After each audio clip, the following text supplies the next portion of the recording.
show for the day, I just want us to reflect on how you actually put up a structure. Now, for people who are engineers, architects, you would really understand it. But even for a basic layman, we would understand that to come up with a brick wall such as this, it requires that you actually start from the foundation. And if everything goes well with the foundation, the rising of a brick wall will actually be okay. And the brick wall I'm standing next to has about 40 layers or levels of bricklaying that caused the wall to stand where it is today. But it all started with one brick, then they added a second brick, and then a third brick. Indeed, the Greek and the Romans were right that a journey of 1,000 miles does start with one step is all we need to take as we fight against COVID-19 that is succumbing the entire country. Now that we're into a second wave, you and I have lost loved ones, but does it mean that we have lost the fight? We still continue with the fight. And here to join me in the fight against COVID-19 this morning are my brothers in the struggle.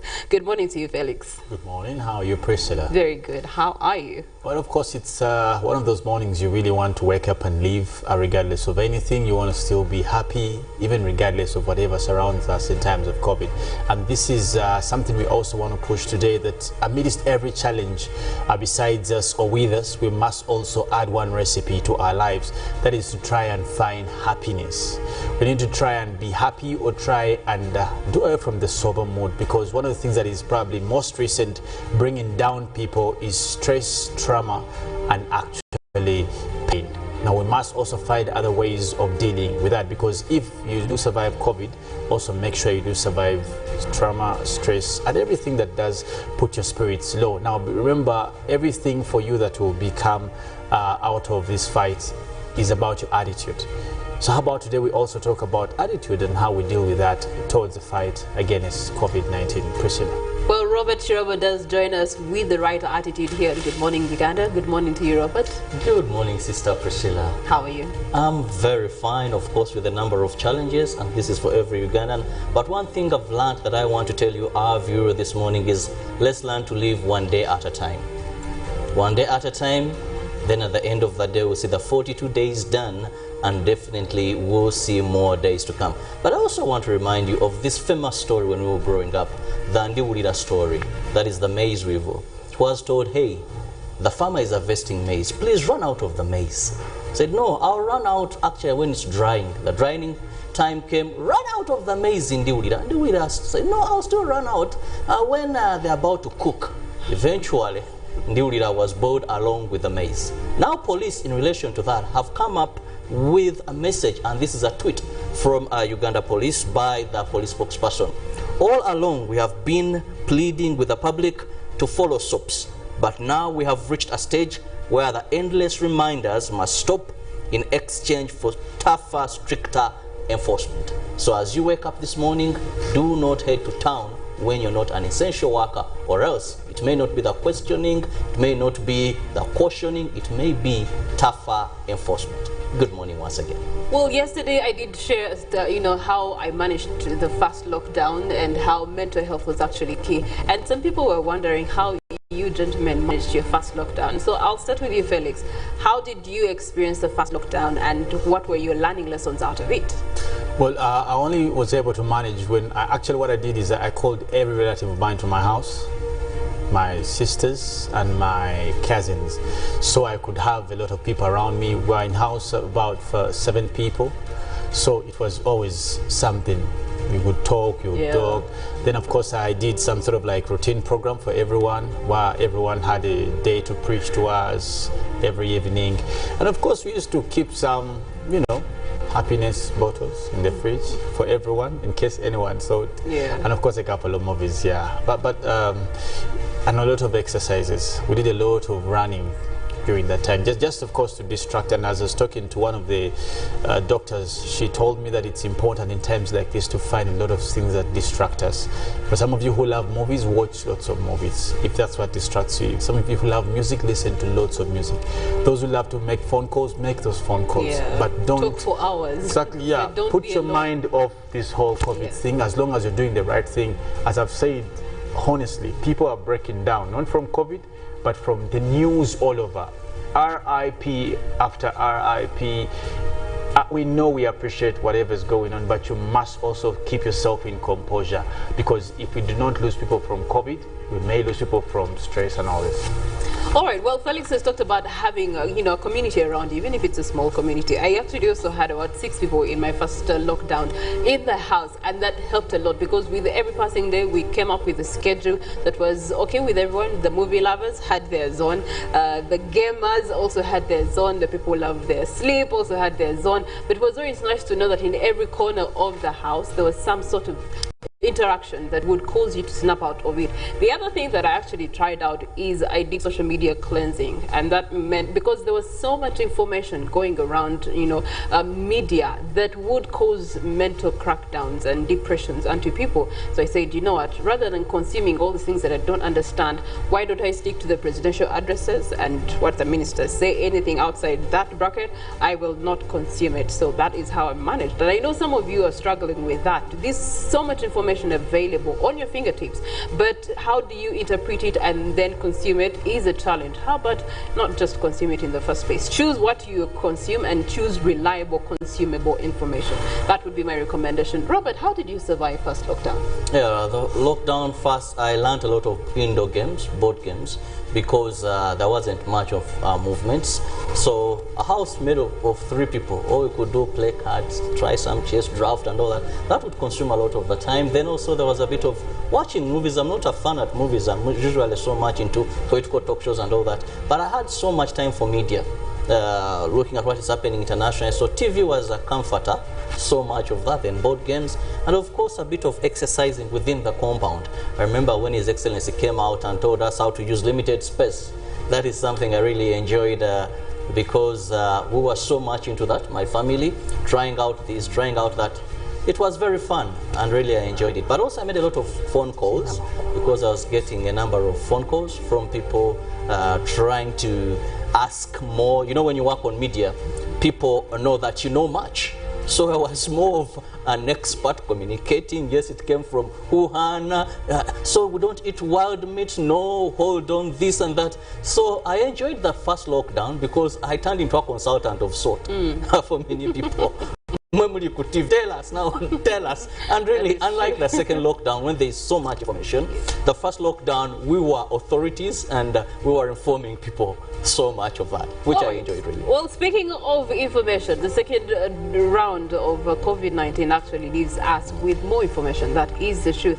We had Act of Parish campaign over the weekend on Sunday, and from the Ministry of Health, they have recognized that home care is one of the ways that Uganda can best fight the second wave of COVID-19. You and I know someone who has actually caught COVID-19, but because of home care, they've been able to overcome. Now, we're going to be sharing with you COVID-19 home-based care treatments for adults. We have a treatment for 12 years and above, and this treatment has, if any person has fever that is above 37.5 degrees, no temperature. In terms of temperature, if your temperature is 37.5, then you definitely want to get yourself checked out. And when you get checked out, here are the recommendations for some of the medication that you can get yourself onto to be able to manage COVID-19 at home.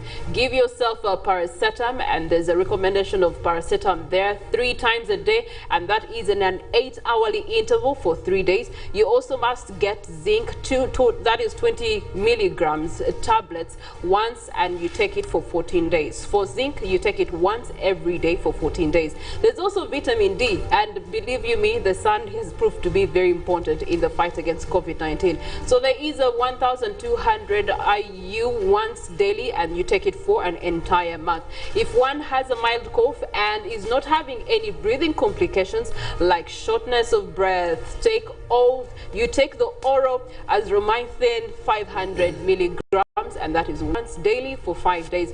Or you can also go for amoxil, and that is in 1 gram, and you take that twice a day for 7 days. Act or perish, that is one of the ways. Treatment for 12 years and above. There is other treatments that we're going to be looking at.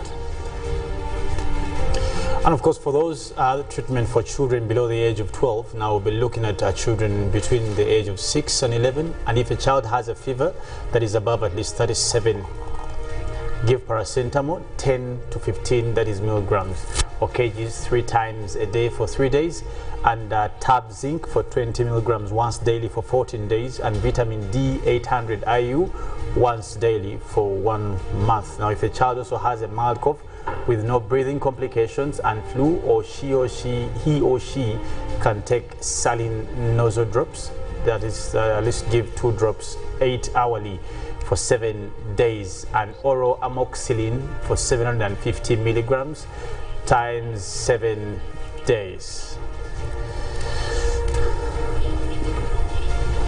Now, of course, still about the kids under the age of 5. Now, at least also give them oral amoxicillin, that is dispersible tabs, that is DT, every 12 hours for 7 days, and that is 2 to 11 months old.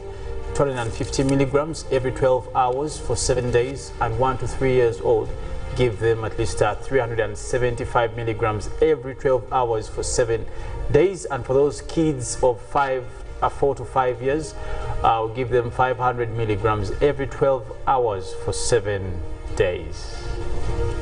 And still looking at homemade remedies, that is a warm, that is tea made from honey, garlic and ginger, at least 2 times a day.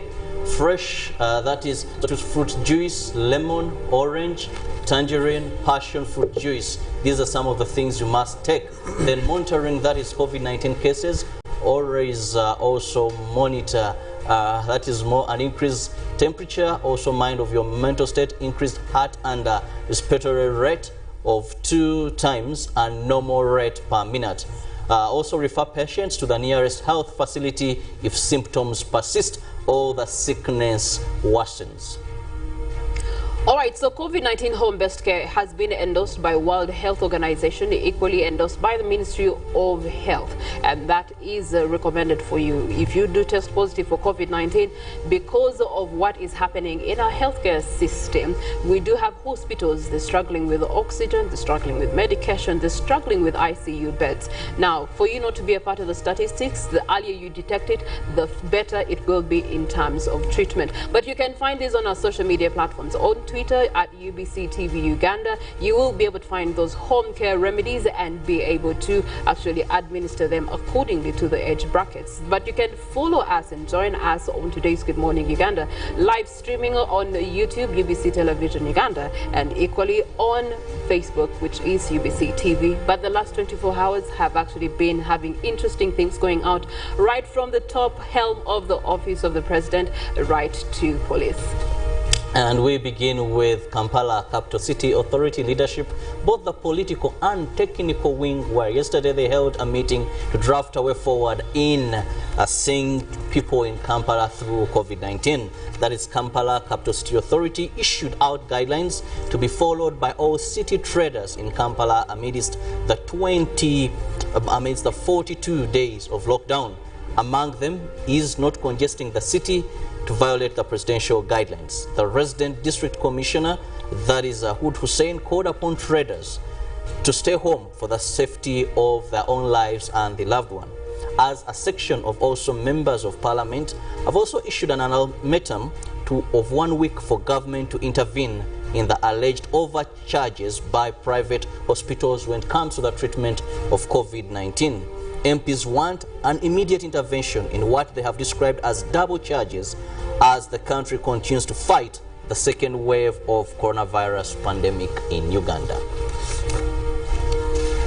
Inter-security agencies have warned the public that they are ready to use lethal force to those attacking law enforcers on different checkpoints. We do have the police headquarters in Naguru where there was a joint press briefing by the UPDF spokesperson, Brigadier Flavia Biekwaso, saying many officers have sustained injuries while on duty from lawbreakers. Private health facilities have started complementing the efforts of government in providing considerable treatment for COVID-19 patients. The compliancy follows a directive of Ministry of Health last week to private hospitals that were charging 5 million shillings to treat a COVID-19 patient to be considerate and not breach the professional ethics of saving life first. Still on COVID-19, the leader of opposition in Parliament, Felix Nkundaakakoni, has proposed appropriation of funds to procure vaccines to cover the entire population and also called for increased allocation to cater for the allowances of frontline health workers, the procurement of ambulances and personal protective equipment, PPEs, for health workers. Nkundaakakoni said the rate of the current vaccination will see the vaccination exercise of the entire population achieved in 12 years, a move he said is unattainable. Addressing a press conference at Parliament, Nkundaakakoni said the second lockdown is going to be harsh on citizens, calling for soft landing for the vulnerable. All eyes and ears were at Kololo ceremonial grounds yesterday, witnessing the swearing-in ceremony of the new cabinet ministers. President Museveni then set out 5 tough targets for the new cabinet, and the targets do include fighting corruption, service delivery, East African integration, patriotism. Museveni also wants the new cabinet to be a government of cohesion. He revealed the targets to the new cabinet as they were sworn in at Kololo ceremonial grounds in Kampala. The swearing-in ceremony that kicked off at about midday started with the Vice President, retired Major Jessica Alupo, who replaced Edward Sekandi. You do have Prime Minister-designate Robina Nabanja and Second Deputy Prime Minister General Moses Ali followed suit in the chronological order to take oath. The first Prime Minister, who is the former Speaker of Parliament Rebecca Kadaga, Investments Minister Evelyn Anite and Minister Presidency Babalanda missed out on the swearing-in ceremony. In his address to the new cabinet, Mr. President did task the new cabinet on these 5 key targets, and we will be looking at them later on. Very interesting stories there, Priscilla, that happened before the swearing-in ceremony, but also police noticing that, yes, there are many of their own security personnel that are being hurt as they enforce the COVID-19. Yesterday, something interesting happened. A man donned in police uniform was transporting people on a border. A non-police officer donned in a police uniform. But good enough, he was arrested. But also something I need our face to comment on is these exorbitant fees on treating COVID-19. There is one who passed on and they are demanding 120 million just for treatment of COVID-19. Is this ethical? Well, I think this is where you would want to have the lawyers become essential workers so that they can come to the rescue of personnel that are actually facing an arm and a leg of charges when it comes to privatization of the health sector. Because of privatization, that is why they have the liberty to charge whatever they desire to charge. And yet, if you actually did break down, they don't spend that much in the service they give you. So service delivery vis-a-vis the cost of service delivery is something that lawyers like Nkundaakakoni Felix could help us through the season, if only they were essential workers. Now tell us, factors of demand and supply, do they have limits? Speaking of essential workers, we do have, the community of lawyers also coming out and pleading to the president that they should be put and added to the essential workers list. Last year, eventually they were added, but it took a while. Now this time they're wanting and pleading still to be on that list of essential workers, and yet the Chief Justice came out to say that for now you do have courts that are closed. So Felix, what are you and company and advocates going to be doing to become essential workers? Well, you see, lawyers don't only represent clients in court. They do a lot of things besides attending court. A lot of transactions they do. For example, one of the arguments was that imagine, someone is arrested and they need a lawyer. For that matter, that's why the whole argument of cross borders may not apply. You do cases as far as Mbarara, Gulu, and you come from Kampala. So they may have a cause in their argument, but nevertheless, I think let's think about that after the 42 days, because at the end of the day, everything is closed anyway. Even away from even the buildings where the chambers are, they are closed. So I guess the only reason is because they weren't given probably enough time to get staff home and all that. But I think we need now to think a bit far from professionalism, honestly. I think, yeah. Well, thinking of far, we definitely have some interesting news coming through from South Africa. Perhaps there will be a vaccine plant that will be put in South Africa to help Africa as a continent in the fight against COVID-19. Yeah, of course, one of the stories we'll be doing in the international stories, and that is what we'll start with, that is the World Health Organization, is to come up and set up the RNA COVID vaccine hub in South Africa. Now, the World Health Organization has said it is setting up a hub in South Africa to give companies from poorer and middle-income countries the know-how and licenses to produce COVID-19 vaccine in what President Cyril Ramaphosa called a historic step to spread life-saving technology. Now, of course, the tech transfer hub could make it possible for African companies to begin manufacturing, that is, RNA vaccine and the advanced technology now used to show in shots from Pfizer Biotech and Moderna. It is also the same that it will be, this is expected to be done in at least 9 months to 12 months, and the director of the World Health Organization came out to make affirmation of such a development.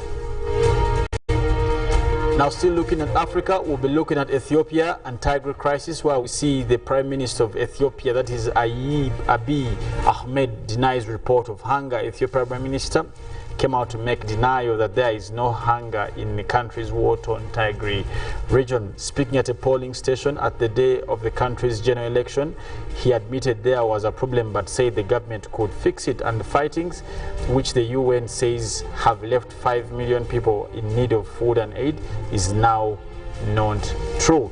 He also mentioned that more than at least 150,000 people are living fine, however, with a couple of distractions in this area, but that is something that his government was able to tackle. Now, far from Africa, we do cross over to Europe, where we see US, EU, Canada and UK slap sanctions on Belarus, and the United States of America and the European Union, Canada and the United Kingdom have imposed sweeping sanctions on Belarus entities and officials, called on Minsk now to end its repressive practices against all its own people. The allies also told the administration of President Alexander Lukashenko to cooperate with the investigations into the forced landing of the RAN air flight there, which did happen in May.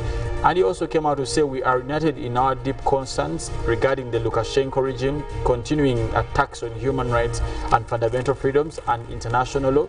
Now, the four said in a joint statement on Monday, we are also committed to support the long suppressed democratic aspirations of the people of Belarus, and we stand together to impose costs on the regime for its blatant disregard of international commitment, they also emphasized.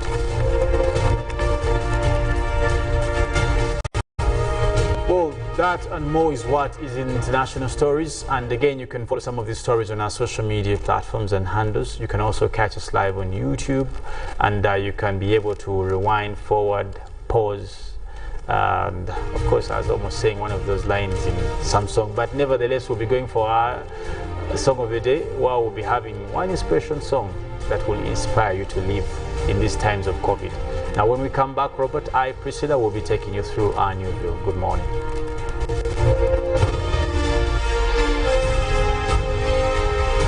Live from UBC Studios in Kampala, this is Good Morning.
most recent because of, or as a matter of practice, you take notice and cognizance of the fact that most of people holding ministerial posts have an agenda that is by far tailored towards the mandate of their party, if you want to call it the manifesto for that matter.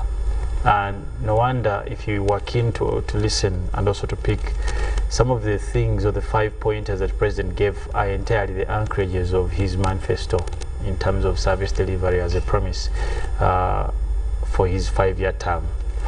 Now, you bring in people to work with you in terms of achieving that you promised the country, or that will help you execute the innovation of the social contract you have with this countrymen and citizens, if you may also call them.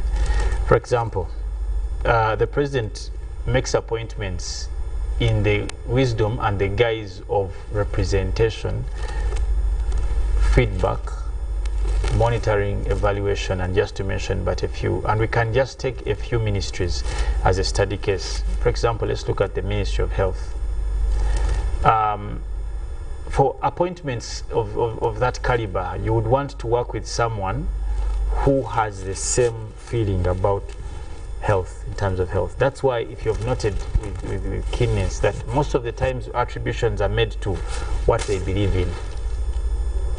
What they believe in. Now, when you hear, for example, previously Dr. General Sacheng has been saying that, she says, the statement says, the NRM government. There's a provision in the law under administrative law that talks about collective responsibility. That once you're sworn in, something, if you are keen to listen to the oath, they swore in that I'll give right counsel to the President, I'll serve in this capacity, but also, if you notice that they subscribe to 2 different alleges. Now that is something legal, whether true or not. They subscribe to the alleges of the country. By country, I mean the people, of course, the people and the country, but also to the alleges of the appointing authority.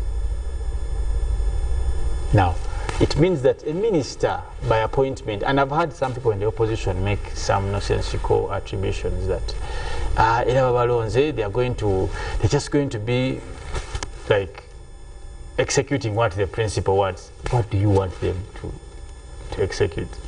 You can't appoint a minister and execute the mandate of NOP or FDC. So it brings you back to it's basically this whole cabinet thing and ministerial. It is an administrative law practice, and the beginning of the same is also anchored in some of the famous writers. For example, if you want to appreciate that more, you read the book of the book is called, I think, Summa Theologica. They talk about representation and how cabinet came in place. Remember, there's a difference between cabinet ministers and those that may not sit on cabinet. The whole 81? It should be 80. But at the vetting saw about 79 because one was rejected by the vetting committee. Not all of them sit on cabinet. That's also a matter of fact. Now, that is a selection also in the confine of the President, depending on their experience, exposure, and knowledge in particular matters. For example, you would want to choose someone who's an all-rounder, that when you're in cabinet and a matter in terms of finance comes in, you have a contribution, you know. But again, if you have, for example, you want to choose someone who will sit on cabinet and a matter on health, matter on security comes in, they'll have a contribution. They may not be soldiers, they may not be experts, but they have. So all those are things that, but there's something that is keen also for us to pick, Priscilla and Robert, that at I think it was the swearing in of the speaker, the President made an analogical reference to the term fishermen versus the is it about, what is Bafirisuti in the Bible? What is the Pharisees, the teachers of the law, the Pharisees, yes. I know them in Uganda because I did my catechism in Uganda, so we can pardon you. So that was, in my opinion, if it makes matter, that was very rude. And that alone was a big statement in its own self of the kind of cabinet we're having this time round. I'll move to Priscilla. This time around, there is a mission that the ministers have to follow. Of course, it has always been there, but this time the president was very clear. 5 points, and we can have that on our screen. How do you think these ministers, of course, they are more political heads. They are more political heads, and we know they have the technical, the PS and all that. So how do you think they are going to be able to achieve this target? Well, we look at this new cabinet that has been sworn in as of yesterday, and you get to see that, of course, they are the highest policy-making organ of government. And one of their duties to actually determine, after determining, they get to formulate, and whatever it is that they formulate gets to be implemented in the different ministries. Now, when you look at the ministry representations that we have in terms of cabinet, that for me is an indicator that these ministries, or these are sectors that as Uganda have actually been identified as crucial to Uganda and growth of Uganda, that have been identified as progressive for Uganda to move it to from middle income status to upper class status in terms of income earnings, that can actually cause Uganda to become not just a third world country, but a second world country, and maybe a first world class country. So these sectors have been identified, and they get to their indicators that investment, the indicators that if you determine what is required to have the health sector running, when you implement what has been formulated, you can have a good service delivery in terms of the sector. Well, look at sectors like trade and industry. This is something that is continuously growing and developing at a higher speed now even than it was 5 years ago. There's room and that has been given for investment, especially from the office of the president through its ministry. And then you get to see that at the end of the day, all these sectors that are being represented in terms of cabinet through ministers are very, very key, because they are harnessing the independence of Uganda to be able to achieve the 5 targets that the president did talk about.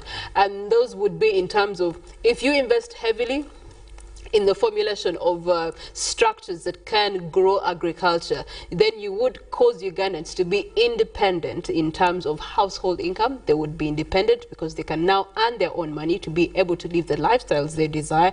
But then it also brings independence to the country generally, because then since we have our own, we then have the power to interact with the target, one of the targets being the East African integration. Because we have the power and we have the ability in terms of agriculture, we can influence the East African integration. You get to see that even if we get independence through what these ministers, cabinet ministers, would be doing in the next 5 years, it also causes dependency.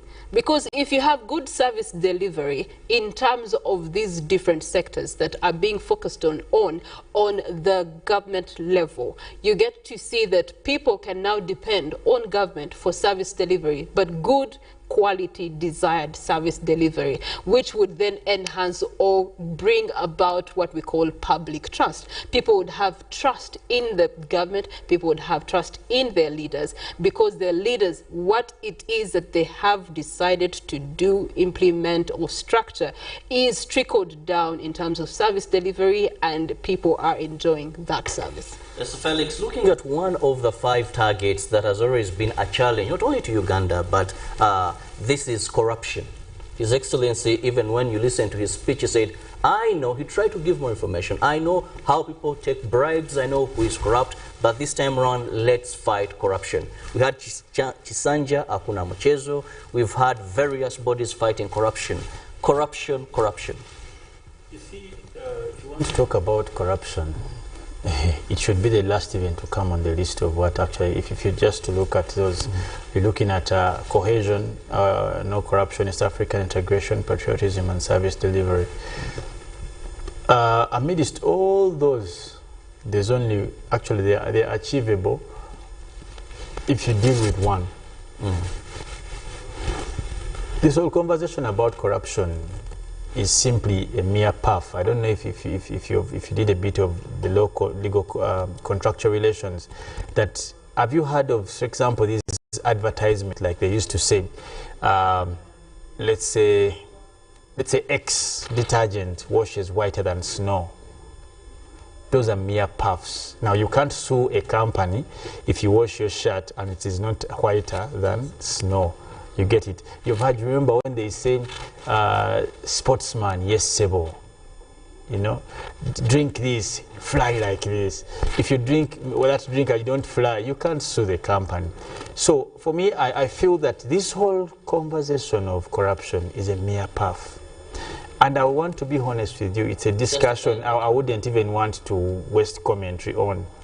Because the only solution to corruption between you and me and our viewer and whoever is watching is simply the will. I have said that and I'll say it again. Where there is a will, there is a way. So the will is not manifested in speech. It's fiction. I can give you one of the fake things that people I find fake. One of the ministers you talked about was sent away for what reason? Convicted due to corruption. She doesn't know. She confessed. She accepted that she was part of. And she paid a fine, but she was chosen to be part of the ministerial bodies. But remember, there's another person who was also in the same matter with him, who was passed by the same vetting committee. I don't know if you pick my conversation. I understand. So, and all these were picked by the person who is saying, let's fight. The people who are supposed to fight corruption have already been convicted for the same count. So that's what I'm saying. Those are mere puffs, and I wouldn't want even to go into that discussion for your own sake, for my sake, and for Asho's sake. But I can talk about the other attributes. There's an attribute of cohesion. For me, I think it's important. I think at this point, Uganda is limping in terms of cohesion. We need to have forces and brains in the cabinet and in ministerial posts that are willing to bring together a country like Uganda in times like this. When you talk about the issue of East African integration, that is something that should have been finished 15, 20 years ago. We are late. Now we need robust people to achieve that in terms of trade.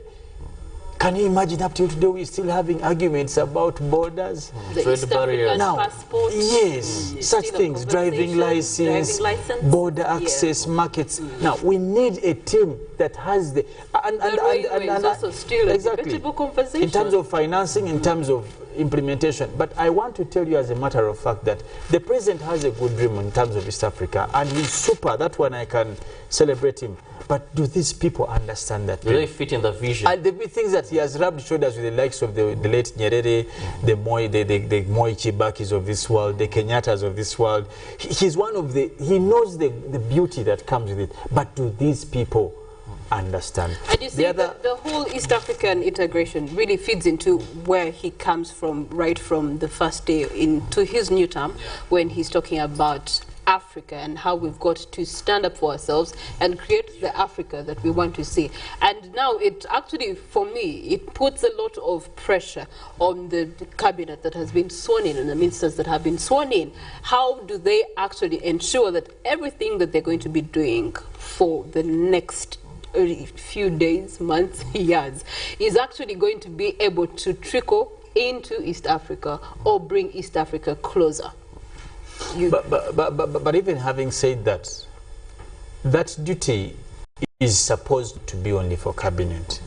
But how do you make Ugandans? And Ugandans don't understand this whole thing of integration. They're only looking at it as tufuniramu watunzeya maji.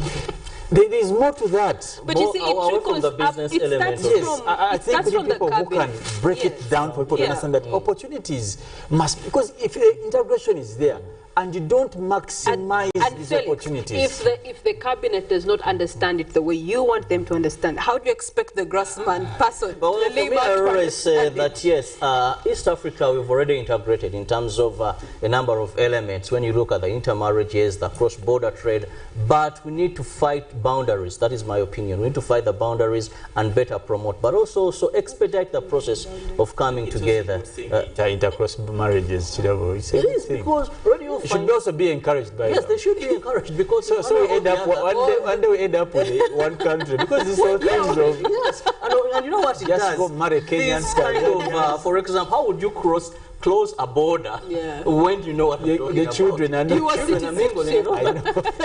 So Ugandans, we have and we should continue, but also formally we look at some of these areas that we need to break. But yes, cabinet was now sworn in, and the 5 major targets to be achieved, that is patriotism, cohesion, no corruption, a cancer that is eating us. And Felix says, well, we just lack the will. So before we come on, okay, please. This whole thing of patriotism, I don't know if any of you have taken time to understand what the president actually means. I think it's misunderstood time and again. Time and again. Because people need to understand patriotism from the sense of belonging, not from the sense of what is taught. People want to understand patriotism in terms of what government is doing, not in terms of...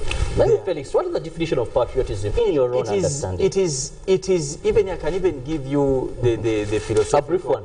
That it is that attribute one owes, and in terms of others, to their self-belonging. Self-belonging.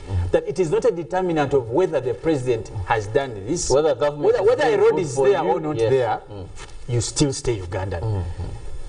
It must be, it is the starting point. And I want to say this. One time I had a very long, lengthy argument with some of there's a patriotism club or something.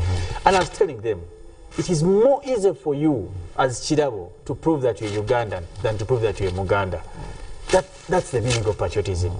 If I asked you you're Muganda, you say, my father is a Muganda. And I asked you, how do you know your father is a Muganda? Because his father was. Now, if you work backward, Kirabo, you may end up being a Congolese. So it is hard for you to prove that you're Muganda because it is different. But it is very easy for you to prove you're Ugandan. And that's the starting point of patriotism. Now, people attribute patriotism to what government has done and not done. If government has built a road, Ugandan, to live in Uganda. So people must be enticed to love their nation. They mustn't be enticed. Their country, which is wrong. You must love your country. It is a duty. But as we go for a break, don't forget also to take Hallelujah Ginger tea, Hallelujah turmeric drink. They are there for you, and these drinks greatly boost your immune system. What you're all craving for at this time is boosting your immune system to be able to fight any disease. So please, these are drinks that we recommend for you to take. When we return, we'll be looking at what is trending in the print media. Good morning.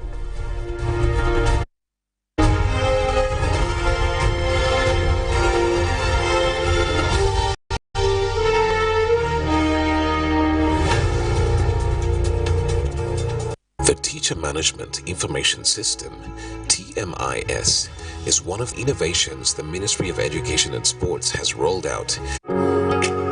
It's no secret that ICT makes learning easy. The strides made in our field could not be possible without it.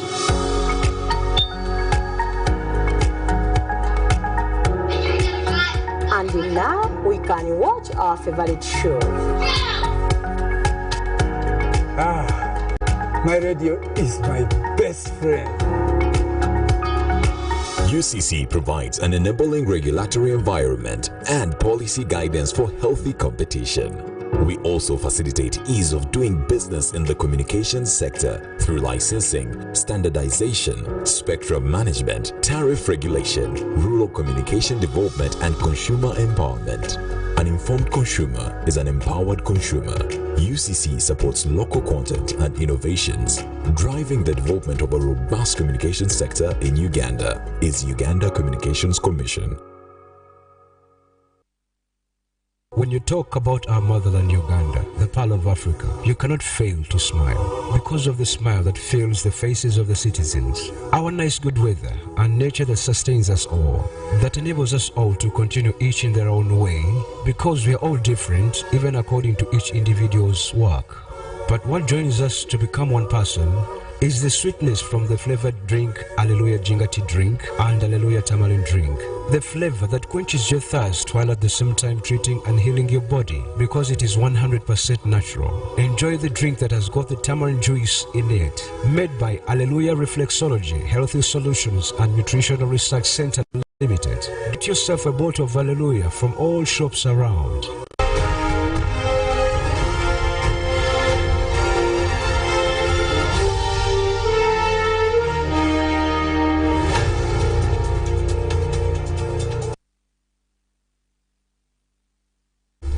We'll keep you informed even when you're at home. So please there is no better place than to start your day with us here on Good Morning Uganda. Once again, I'm Robert Kirabo Nyonyintono, and we're looking at some of the stories in the dailies this morning. I have the New Vision, and my colleague has the Daily Monitor. Well, some of the stories we've discussed: the swearing in of ministers, where Museveni sets 5 major targets for the new cabinet and explains appointment of Alupo and Nabanja. Still in the New Vision, we see 64 ministers sworn in. Yes, a couple of them did not turn up due to their support staff having tested positive of COVID-19. Then we see infrastructure, road to DRC gives hope to Kanungu, 6 pages of the country roundup that is on COVID-19, and sexual offences, court upholds dismissal of MUB's lecture, and still a mysterious underground tunnels found in Teso region. This is another interesting story where we saw many people gathered.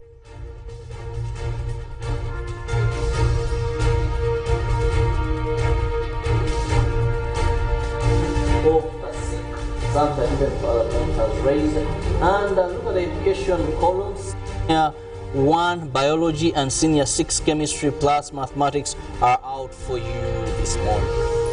The Daily Monitor revealed those to get COVID cash, and list a government says scheme to replace food families to benefit next 42 days. Lukwago proposes 6,000 daily pay and money to be disbursed through funds. Now, of course, Hunter hunted, police beat up and arrest own officer in city fight there, and government has listed 4 categories of people who will be benefiting from the intended disbursement of money to cushion vulnerable people in Uganda. Now, of course, Museveni reads new term agenda, and police cane deputy RDC in curfew drama. Okay. Over underground Ngora Road. Well, Uganda speaks out on how they have recovered and how high interest debts hurt your ability to invest. Now, inside the papers, COVID relief government to direct cash, and Ethiopia PM faces first election amid conflict. But also from the archives, we see former Minister Abdul Naduli takes on oath as minister without portfolio at State House in Entebbe, that is in 2016. And also today in history, Kabaka's envoy leaves England for Uganda, that is in June 22nd, 1880. Now, Uganda's DR Congo signs oil exploration contract, that is in 1990. In the New Vision, we begin with COVID-19, and a question there for you: is the COVID-19 vaccine for children available in Uganda? Still in the New Vision, symptoms and signs of COVID-19. Just remind you, in case you have a fever, cough, shortness of breath, sore throat, and a headache, then maybe you better go to the nearest health center and have a test of COVID-19. Still, we look at statistics regarding recoveries, death in Uganda. New confirmed cases stand at 1,136, while new death, 20 people have succumbed to COVID-19, and total deaths stand at 680. Please don't be part of the statistics. Let's perfect the SOPs there. And now, know your member of parliament. The New Vision this morning brings you Maneno Zumura, who is a woman MP for Bongi County, that is in northern Uganda. And we look at history. Down the road, it was on this date and month, but the year 2004, when political parties signed a common good memorandum of understanding. Now in sports, Daily Monitor, FUFA UPL route for league to play out, and of course Uganda starts tennis dream and swimmers break off in high spirit. But sprinter legend Bolt has Twin Thunder sent Leo there, and European Championship. England seek redemption, and underwhelming England face Czech Republic there and seeking to find their best form in Euros. Now, of course, Sebuguzi leads pursuit of history at Safari Rally, and Uganda sub off tennis dream against Namibia. While in the New Vision, there is more regarding Copa America statistics there for you. Then Euro 2020 statistics, fixtures and results. The New Vision brings you more of that, and an interesting picture of a bed. That is a recycled card bed that and mattress for athletes. This is recyclable because we're in the time of COVID-19. Anytime it can be destroyed, and you have something new to safeguard the people that will be participating in the Olympics. More as we count down 31 days to go, and the Uganda Olympics Committee President, that is Don Rukare, gives you more regarding how prepared we are as Team Uganda to participate in the Olympics. Now with the Daily Nation there, we'll be also looking at, for once MPs are broke like all of us now. Early this month, the lawmakers threatened to paralyze reading of the budget to protest cash release delays. Now reshuffle for appeal justice there in Nairobi, and also Mr. Ruto too is hunting in NASA, says Joho, ahead of the elections now. And of course there's a probe, murder probe, where you may never know who killed police officer Kenei. Well, also as we head for traffic, just remind you of home-based care. Yes, COVID is real, but there are some remedies that the ministry has recommended for you as you treat yourself. But in case of severe symptoms, then that is when you should go to the health facility. Home-made remedies, warm tea from honey, garlic, ginger, and at least take these 2 times a day. Then fresh sacred fruit juice, lemon, orange, tangerine, passion fruit juice. These are what you must consume at home at least 2 times a day. And also, in case symptoms persist, as you monitor the condition, that is when you should seek, that is proper health care at the nearest health facilities. This will do you good at a time when we should fight this. Boost your immune system, and that is what we recommend here in Good Morning Uganda. Now speaking about boosting our systems, we also want to boost you into the heart of Kampala. Really, is that business in the heart of Kampala, Priscilla? I don't know, the traffic lady should be able to guide us which places. I think most people said nowadays you should be doing localities. For example, from Kabusu to Kabowa Market, from Kabowa Market and to... you know, that's exactly what I'm going for, because now I want to look at the trade routes that we have. I think that would be very helpful, yeah, from home to... Because the traffic lady may cause some good beating for you if you follow advice, if you want to come to town. But anyway, Priscilla is also here to give us updates in traffic, but also Molen will be coming later to give us the updates in the weather forecast. And the stripes. Indeed. All right, good morning to you once again. And thank you so much for choosing UBC as your preferred network. We get to look at traffic, and as Felix has mentioned, I think at this point we're going to have to look at localities, look at particular things that are hype in particular area codes to be able to understand the flow of traffic. Because most recently, because of the new directives, we do have COVID-19 that has caused modes of transport to switch. We have been having lots of vehicles and we've been having lots of motorist traffic.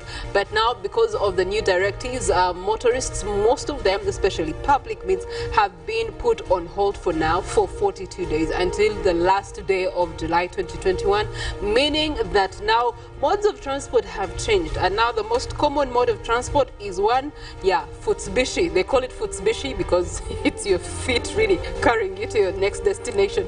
The other mode of transport is what is known as bicycles. And I think one of us here was telling us that, yes, Mwesi was telling us yesterday that his neighbor is willing to do, you know, some sort of trade with him and exchange his bicycle for monetary terms in terms of renting that bicycle given the next 42 days. So interesting to note, those are the new modes of transport that are quite popular. Even border guys, they ride proudly these days because they have suddenly become essential in what they do. They are the connector or the bridge between markets and people's homes, medicines and patients. Border. So that would be a good switch for now, for just a few days. You can switch from whatever it is that you are doing, become a border rider, and some little money to be able to survive. That's just a tip. You have to think outside the box. Now, speaking of thinking outside the box, Within the box of Kampala, we do have trade routes that actually bring in traffic. And these trade routes are going to have you moving from one part of Uganda into the central business area. Now, yesterday, I did see some stories coming out on the impact of the Kirabo on trade and markets across the country, because it's the hub of industries, goods, and people can be able to get into Kirabo, buy goods, and then to extend them to the rest of the communities. But now, because it's closed, it does affect the flow of traffic in terms of, you know, goods when they move from one corner. Now, we want to look at one of the trade routes that we were considering. Masaka Road is one of the trade routes that connects us to Congo, it connects us to Rwanda. Also through Masaka, we can connect to Tanzania. And this will always bring in trucks that are carrying all sorts and forms of goods that are necessary to Uganda, right up to household importance. But this morning, you get to see that Masaka Road is actually a clear route. Busega route would also be another area that would be cumbersome with a lot of traffic this morning. But again, preparatory school in Busega is closed because of COVID-19. You do have the fish market that could be open, but social distancing is key, and you must observe the SOPs engaging in the market. And then we get to see other places that are also around this trade route. That would be Busega into Bulenga, connecting to Bulenga, and that is Mitiana Road and the likes. You also get to see that this morning it's actually pretty much all a clear route engaging with the Kampala Northern Bypass. Now, we come and see from Busega, we want to see what the trade route is looking like, and then you get to step into Natete. It looks a clean route. Now, the green on the other side shows you that there is some traffic, but it's considerable traffic. It doesn't, you know, it's not worrying. But yet, ironically, that the route going to Busega into Masaka Road is actually clean. There's no indicators of traffic, meaning that there's no people that are moving from Kampala trying to join Busega and maybe Masaka Road. Around Natete Taxi Park, because taxis are not functioning right now, you wouldn't be expecting they would be influencing the traffic on this route, but they're closed, and so is business for them. We get to look at Natete, where you do have the trading center in Natete, shopping centers, and every retail shop that has pretty much everything you need as a household would be in this trading center. But because some of them are under total lockdown, you wouldn't be expecting traffic jam that would be caused by traders coming to buy things or people foot traffic. And hence, you get to see that even this interaction here at the traffic lights on Natete are actually also clear. There's this red zone is simply because in obedience to the traffic light that is guiding them on which direction to take. Away from the Tata, this route gets you into Nalukolongo. Nalukolongo is good to go right now. I think they're glad that COVID-19 is bringing us a lockdown so that they can have complete works finishing on the Nalukolongo area code to be able to have a better road service in that area and a better drainage service. Nalukolongo is going to bring us into what is known as Ndeba. Ndeba is another trading hub where they trade majorly in woodwork. Anything wood related is the major trading thing that we do in Ndeba. And so you get to see that even then you also don't see so much of traffic jam. There's not so many indicators that there's jam here and there. However, there's a new motorbike that is electric, and you can go to one of these top bikes Uganda or any. There are quite a number of hubs that sell motorbikes in Ndeba that you can actually get at good prices and be able to transition in the new normal. Now, speaking of the new normal, you would be expecting that this particular roundabout, Chiwe roundabout, that does connect to the trade route from Masaka Road would be clear, but just a few red zones here and there. Now, these red zones, there is a police post right here in Chiwe on Entebbe Road, and that explains the red zone because the traffic officers have increased monitoring. We're going to be looking at a message from the speaker of the spokesperson of police in terms of what they're now going to be doing. They've given you leeway, they've given you time to adjust. If you don't adjust from today forth, you're going to face the consequences. So the red zones on Entebbe Road show you that this is a roadblock here, and that's why you do have the red zone. There is also Much India Police Post here for Much India Division. It also has a roadblock for people that are getting out of this area of Much India, and they will have to go through some security check before they can be given access to wherever it is that they're going. So that explains the red zones. But away from that, we get to see that this trade route then leads us into the hub of the city. On Queensway, there's not much traffic moving that way. Also from Chiwet into Katwe, there's not so much traffic. It's a clear route. Diversionary works, of course, you do expect them on the Usafi market because of the construction of the flyover that is taking place. Kafumbe Mukasa is where you'd be expecting some jam, but majorly most parts of downtown Kampala are under total lockdown. Now, speaking of total lockdown, we have seen police everywhere, especially in trading areas, ensuring that people do abide by the SOPs, close their shops, and observe what was directed by the president. Now, in terms of traffic, in terms of road management, we do have traffic police that is also having serious work to do. Let's take a listen to Mr. Fred Enanga as he lets us know what are the new guidelines and how strict they're going to be on the road. Follow SOPs, but we have reached a stage where these endless reminders must stop in exchange for stricter enforcement.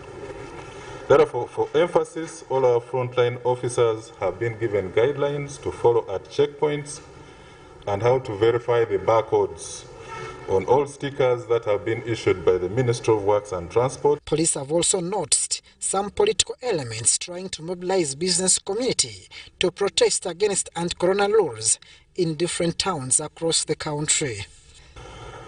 Already we've gotten intelligence of members of the opposition inciting traders, especially in Kampala, to forcefully reopen their businesses against the lockdown directives, especially in Chikubo, the shopping malls in Chiseka, and so on and so forth, even in Machinji.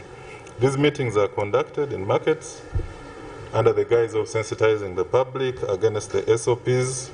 Security officials who misuse their powers during this period are warned as the alert monitoring unit operates. Heard it from the horse's mouth, and now you must abide by the terms and conditions lest you end up on the wrong side of the law. Your sticker will have a barcode that will be monitored, and I've experienced this in the first lockdown.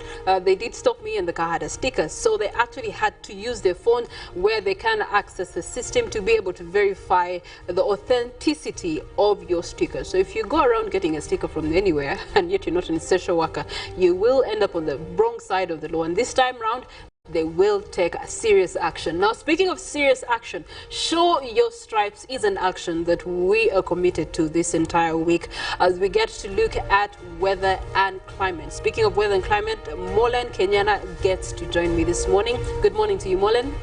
Yes, good morning, Priscilla. How are you? Welcome back from yesterday's UN celebration highlighting of the temperature changes that are affecting global warming. Yes, it was a good day, and looking at how the whole world was coming together to really look at that trend and have different issues on how this can be shown, how this can cut across the whole world.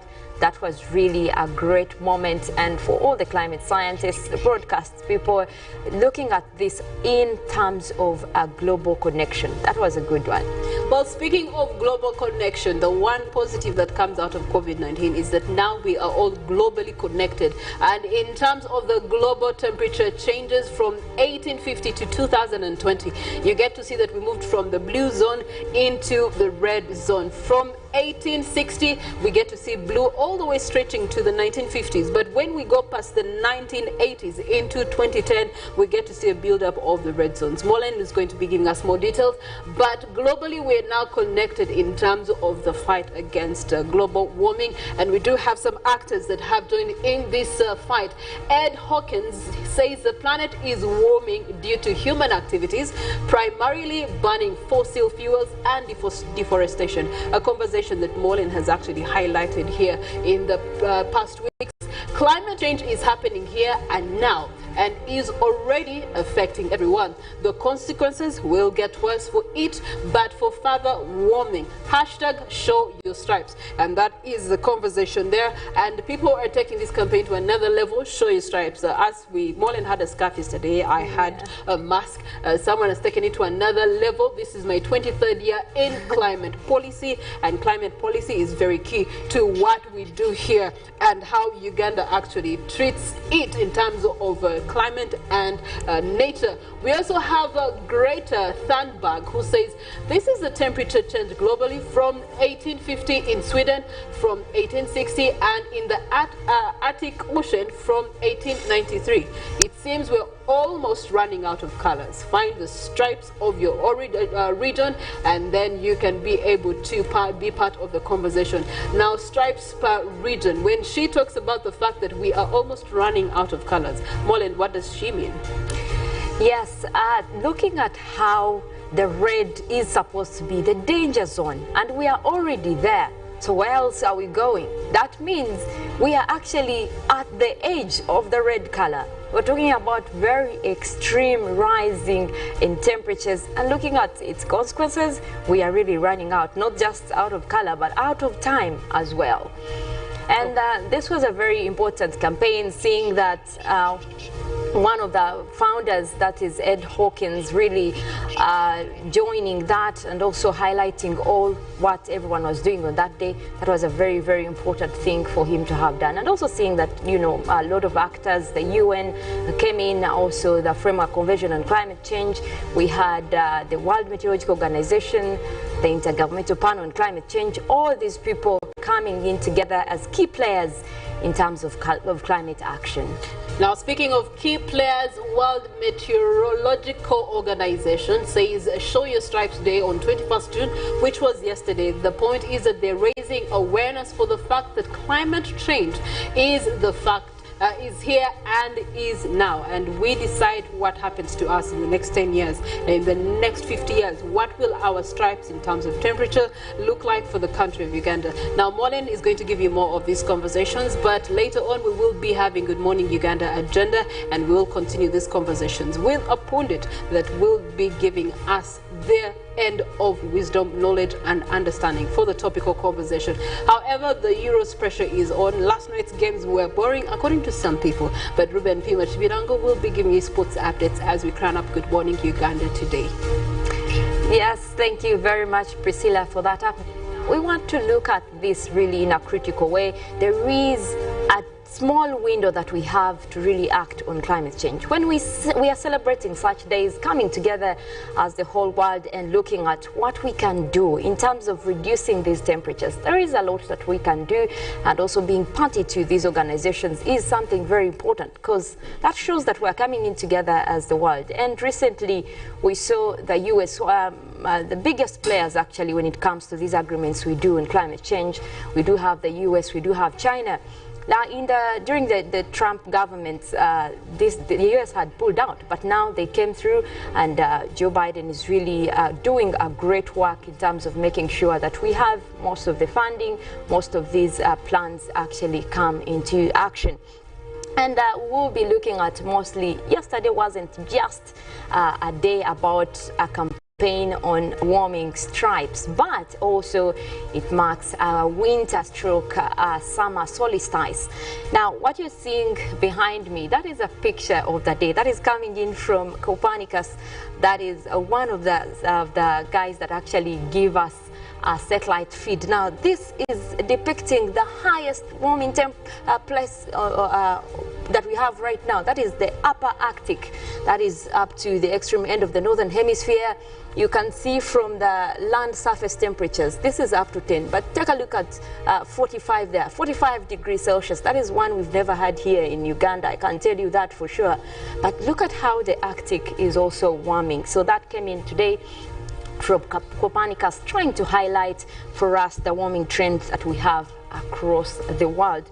Now, we want to take a look at what happens on a winter solstice or the summer solstice. Now, we talk about a day where the sun is directly hitting either on the northern hemisphere that will mark their summer solstice. So there is kind of like a little tilt in the earth. So we talk about the longest day of the year.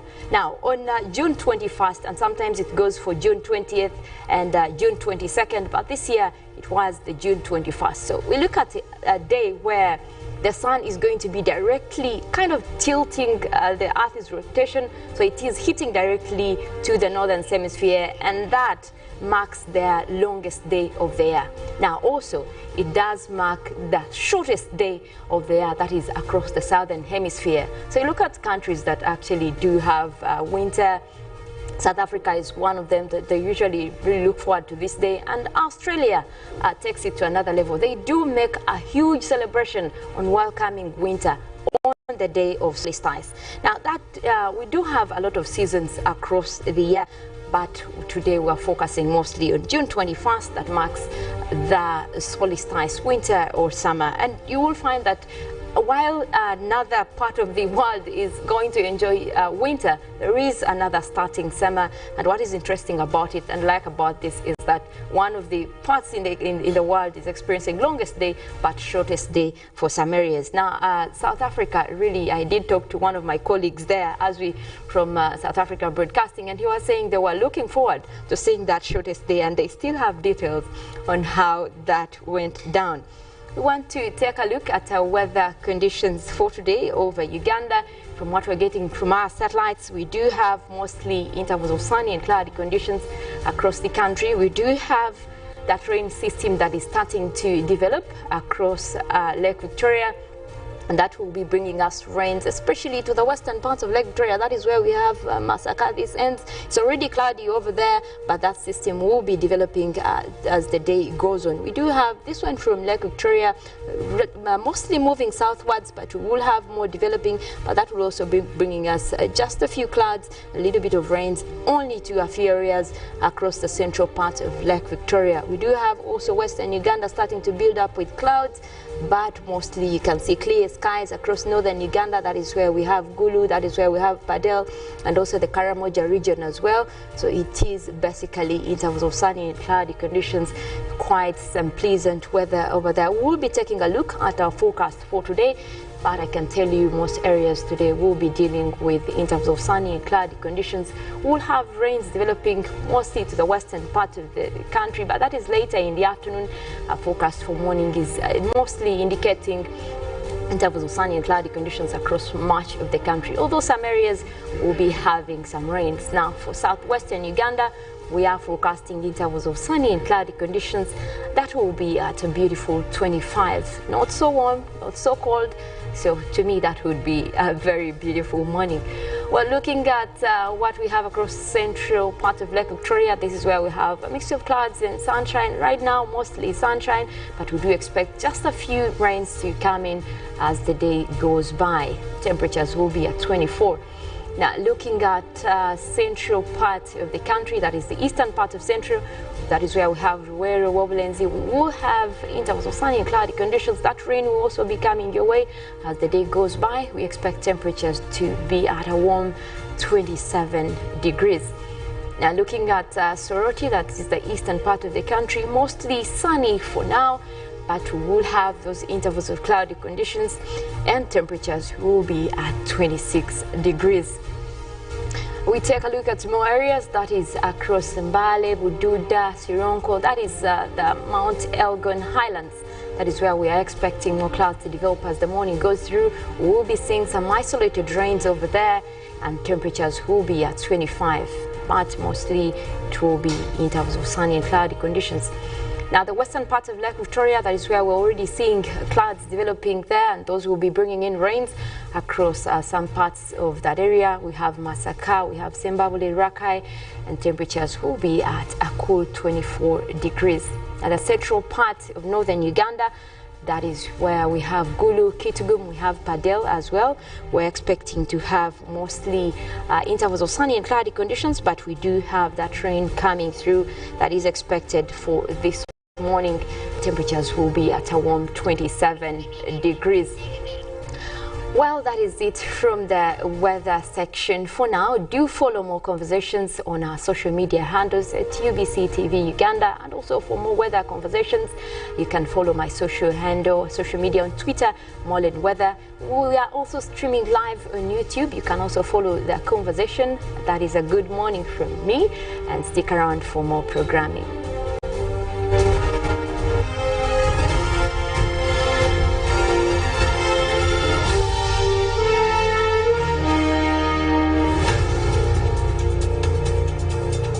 Of the day on UBC, brought to you by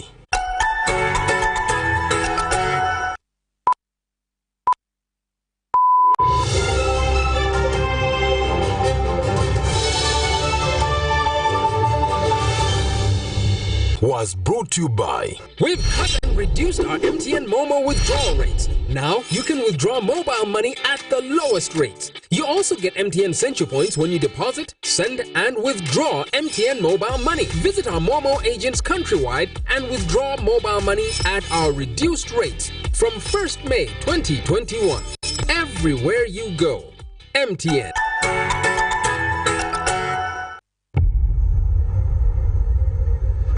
What does it mean to be closer together? It's taking the last bus home for a surprise visit. Closer together is strangers. What does it mean to be closer together? It's taking the last bus home for a surprise visit. Closer together is strangers finding a connection.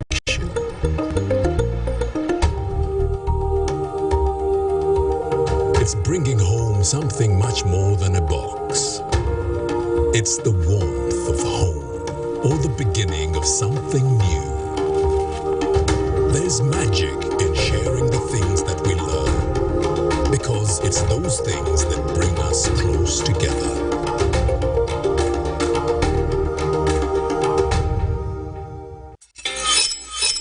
We've cut and reduced our MTN Momo withdrawal rates. Now you can withdraw mobile money at the lowest rates. You also get MTN Central Points when you deposit, send and withdraw MTN mobile money. Visit our Momo agents countrywide and withdraw mobile money at our reduced rates from 1st May 2021. Everywhere you go, MTN.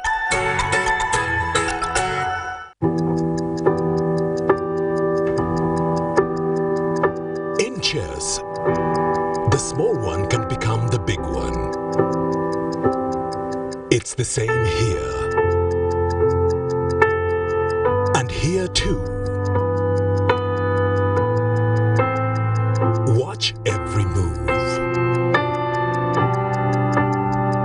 Record every number so you can plan better.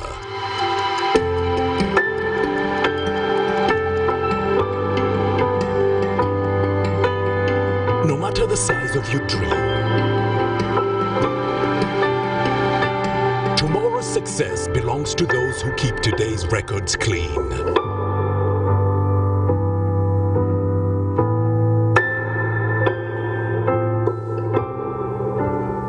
File your returns today. Uganda Revenue Authority, developing Uganda together. When you talk about our motherland Uganda, the pearl of Africa, you cannot fail to smile because of the smile that fills the faces of the citizens. Our nice good weather and nature that sustains us all, that enables us all to continue each in their own way, because we are all different even according to each individual's work. But what joins us to become one person is the sweetness from the flavored drink Alleluia Jingati drink and Alleluia Tamarind drink. The flavor that quenches your thirst while at the same time treating and healing your body, because it is 100% natural. Enjoy the drink that has got the tamarind juice in it. Made by Alleluia Reflexology, Healthy Solutions and Nutritional Research Center Limited. Get yourself a bottle of Alleluia from all shops around. Therefore, understanding this model.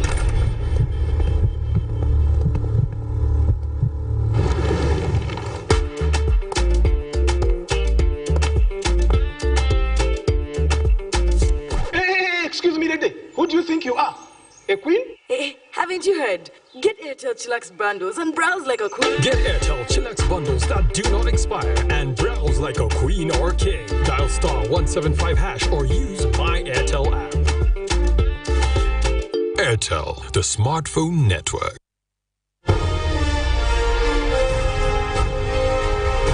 Live from UBC Studios in Kampala. This is Good Morning Uganda.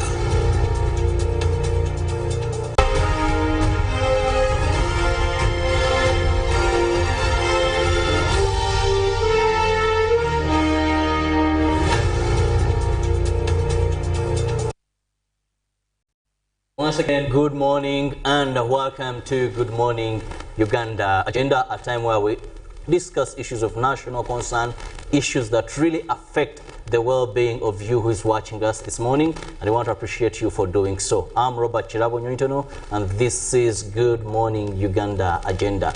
Well, today we are still in the times of COVID-19 where soaps matter so much, not only to protect you, but also your loved ones as well. So we keep on urging Ugandans to abide by the soaps. Simple things that we must do to safeguard our lives. COVID-19 is one of the most expensive diseases to treat. And remember, a pandemic where there isn't any country in the world that has had sufficient resources to treat its people. The best thing is prevention. And how do you do that? We know how we acquire the virus, and we know what we are supposed to do. Simple things: have a mask, sanitize, social distancing, and of course avoiding crowds as much as you can, and boosting your immune system are what we can rely on, more so as third world countries, as the government carries on with initiatives to ensure that they boost our health facilities to ensure they take care of the few that get infected. With me in studios today is Nathan Katumba, who is the Community Liaisons Officer, Katwe Police, and with the Uganda Police Force under the Community Liaison Department, with whom we are going to be discussing police enforcement of SOPs. You must remember, one of the measures to fight COVID-19 were really clear by His Excellency, about 30 of them, that if we follow, then we will reduce the spread of this virus. Medical terms, the curve will dramatically reduce.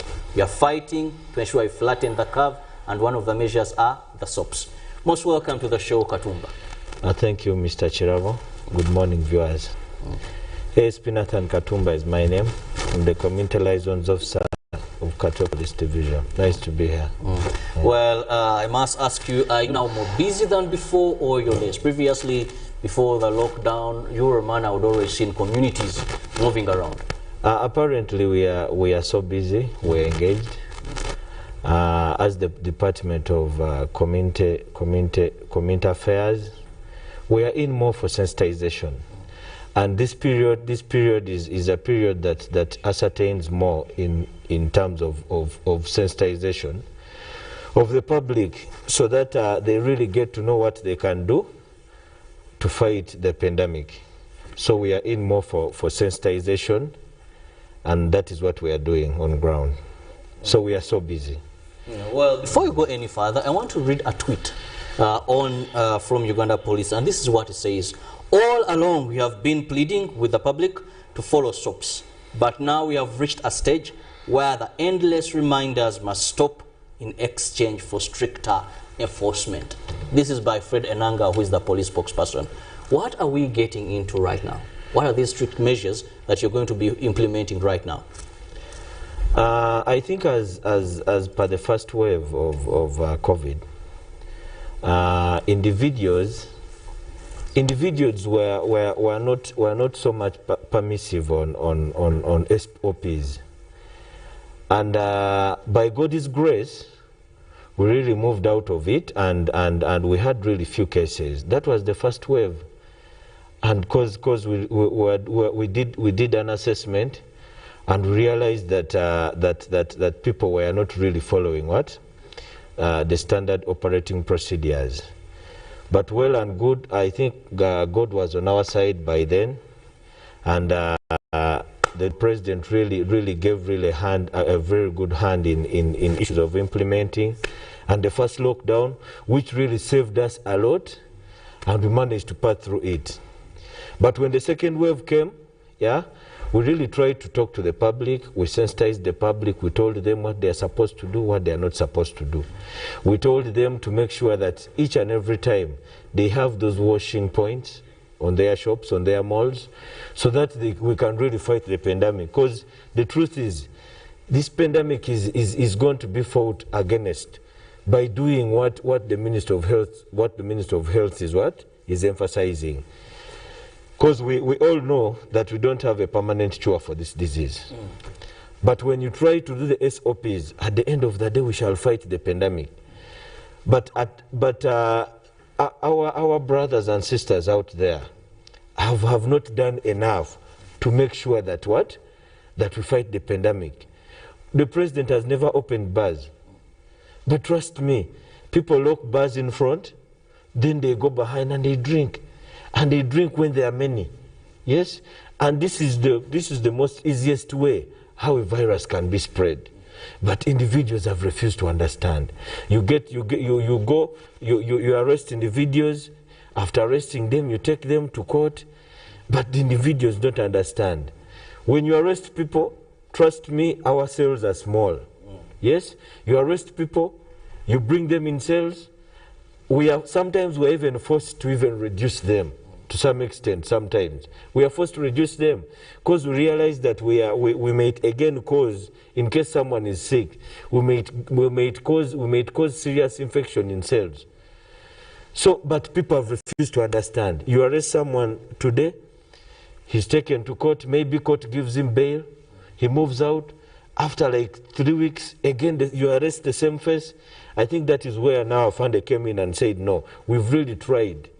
We've really tried to enforce, yes, but people are adamant, people have refused to what? People have refused to understand. So we are going to hit hard. So when he said we are going to hit hard, because we have the capacity of dialoguing with state, and people are charged and taken to court and remanded. So moving away from what people have been used to, where I come from, actually, where you're working, many of the times I've been asking Katumba, but there's some funny incident I see happen every morning where you find about 60, 70 in the compound, in some play fields, and the police spent the entire night there protecting these people until it is about, you let them go at 6? The first wave of coronavirus, we could do an operation, you bring people, then we sit them in the yard. Yes? Because the cells are not big. Yes. So we don't want to cause, we didn't want to cause that double infection. So we put them in the yard, then in the morning, we let them go. There is a day we got them, we transported them to Nambole, so that we can really get space where they can be. Then in the morning we let them go. We've really tried to do all. We've really tried to do all to make sure that we really mitigate the spread of the disease. But meanwhile, because we enforce, then at least we really fight so hard to make sure that we mitigate the spread of the what? But people have refused to understand. People are taking this issue.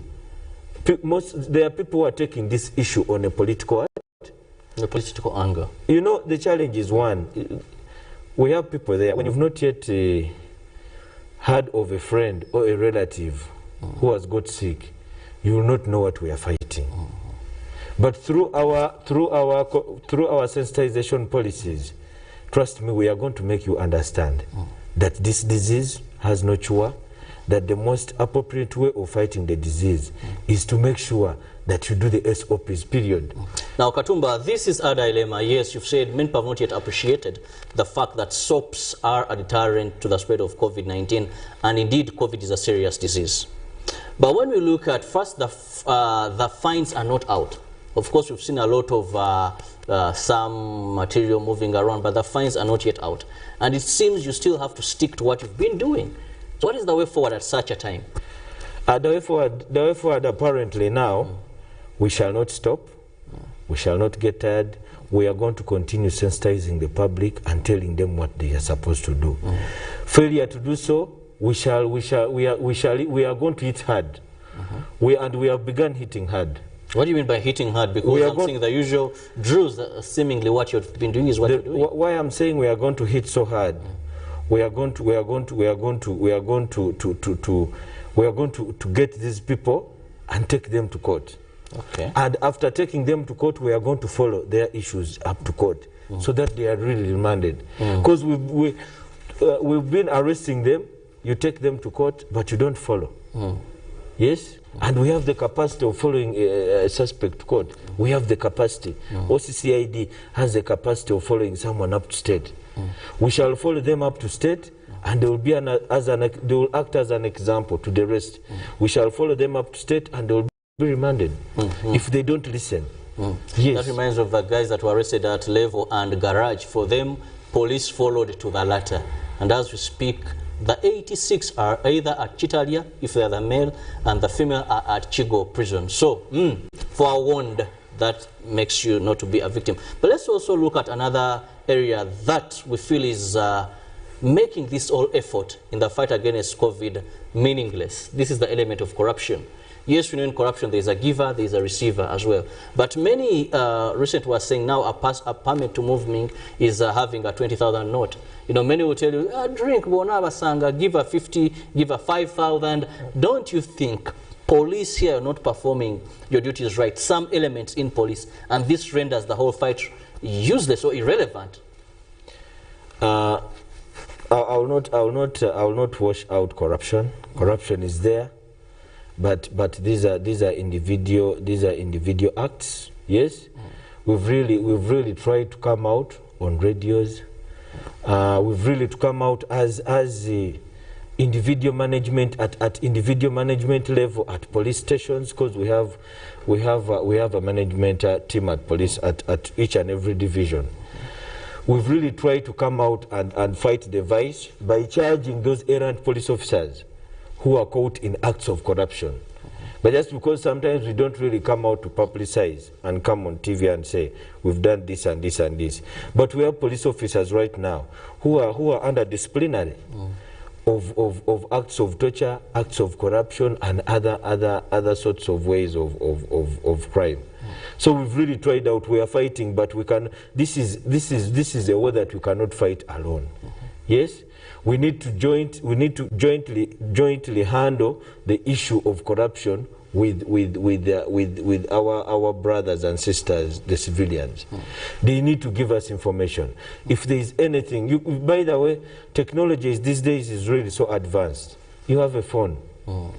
You can record that police officer. We shall take him on. Just like we saw exactly. the COVID-19 response van, where the officer was transporting people on the day where public transports were put on hold. And just by someone recording, this has circulated, and of course police leadership has taken effect into investigating, and arrests have been made of that particular officer who was driving that police van named COVID-19 response. Yes, so the public working with you, we can fight this together. The public working with us, we can really fight the vice.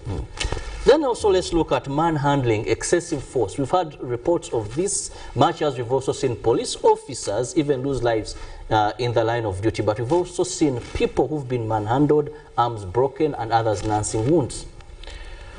Torture is against the law. And we really emphasize so much, and we tell our police officers, when you're caught in acts of torture, you'll face the law. And there are many who have faced the what? Who have faced the law. I totally disagree.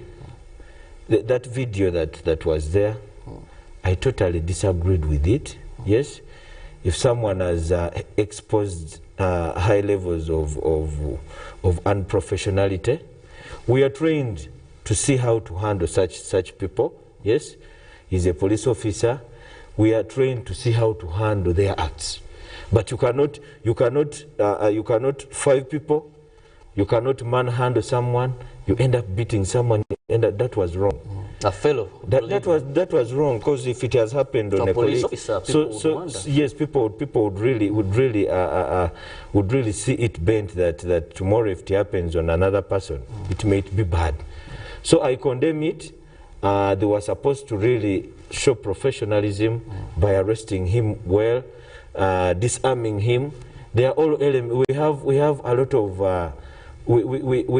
a lot of expertise in handling someone who is armed and you want to disarm him. We are all trained in that, yes? But I think it went to a level of personality just, which was wrong.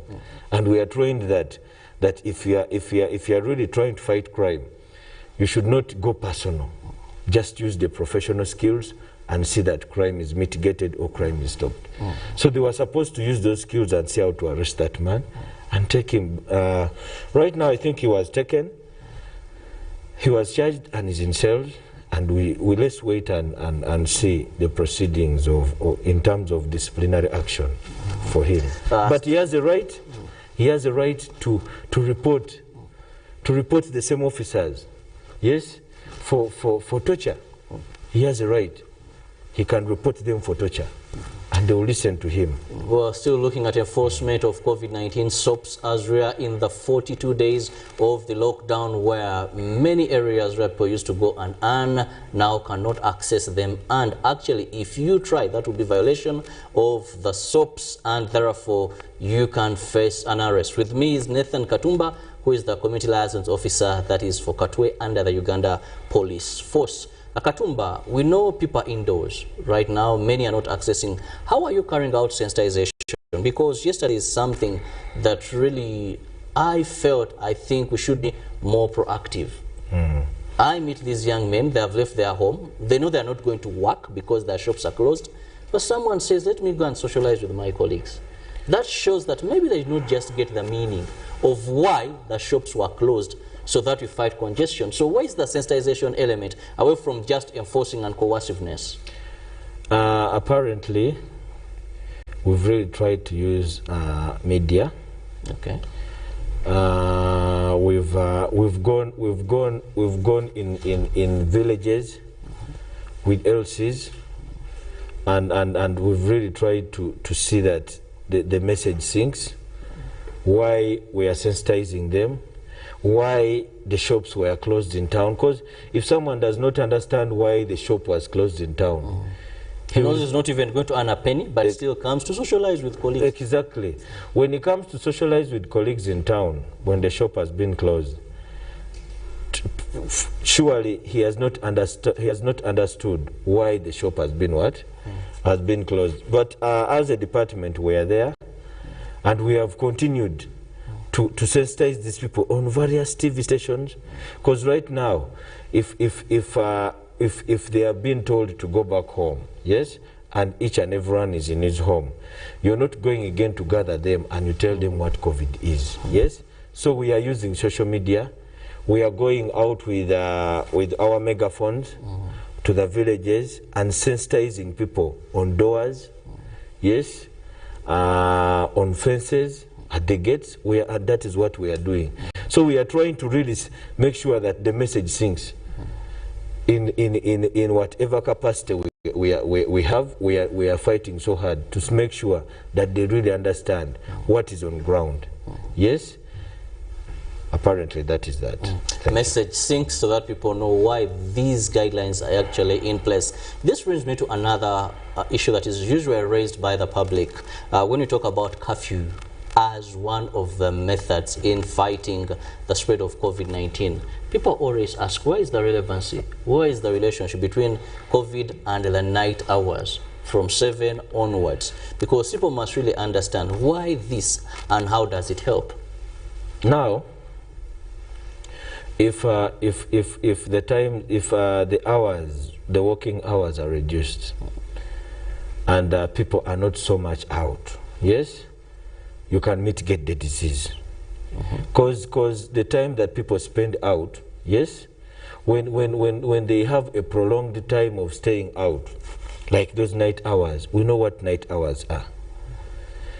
Usually night hours, these are hours of leisure to some people, most people.